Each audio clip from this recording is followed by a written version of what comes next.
So we're here with Tim Ferriss to talk about this new book, The 4-Hour Chef. Tim, what is it all about? So the 4-Hour Chef looks and quacks like a cookbook, but as a self-described non-cook, it's a little odd that I would write such a thing. This is really a guide to how to become world-class in just about anything in 6 months or less. So this is not just cooking, right? I mean, you have this reputation of acquiring bizarre, unique skills quickly. When did you first discover this process?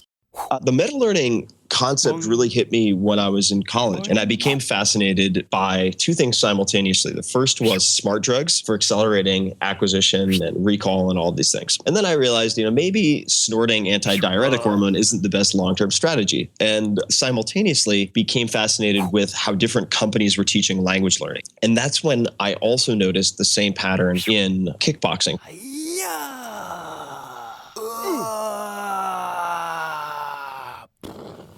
And I ended up applying it to kickboxing to win the national championships in 1999, which was just a few months after starting practicing. If you believe that instead of being limited to being world-class in one or two things in your life, that you could actually become world-class in one or two things per year, how do your decisions change? How does your outlook change? It changes completely. Okay, let's get specific then. So if I want to learn some kind of complex skill quickly and I want to become world-class at it, what's the process I have to go through? Yeah, so the core principles of metalearning are pretty simple. The acronyms that I use, DSSS, and it stands for deconstruction, selection, sequencing, and stakes. This is the process that you apply to any complex skill. And that involves deconstruction. So what are the minimal learnable units, the Lego blocks that I should be starting with?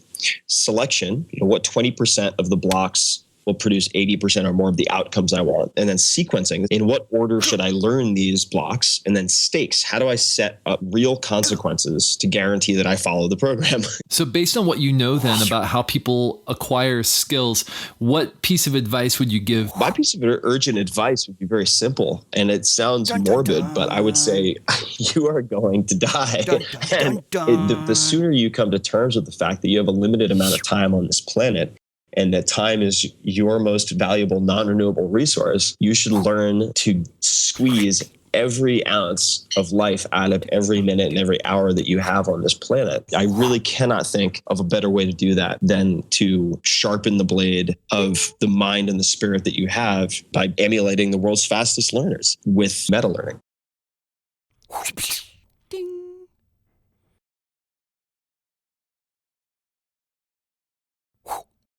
Okay, let's get specific then. So if I want to learn some kind of complex skill quickly and I want to become world-class at it, what's the process I have to go through? So the core principles of metalearning are pretty simple.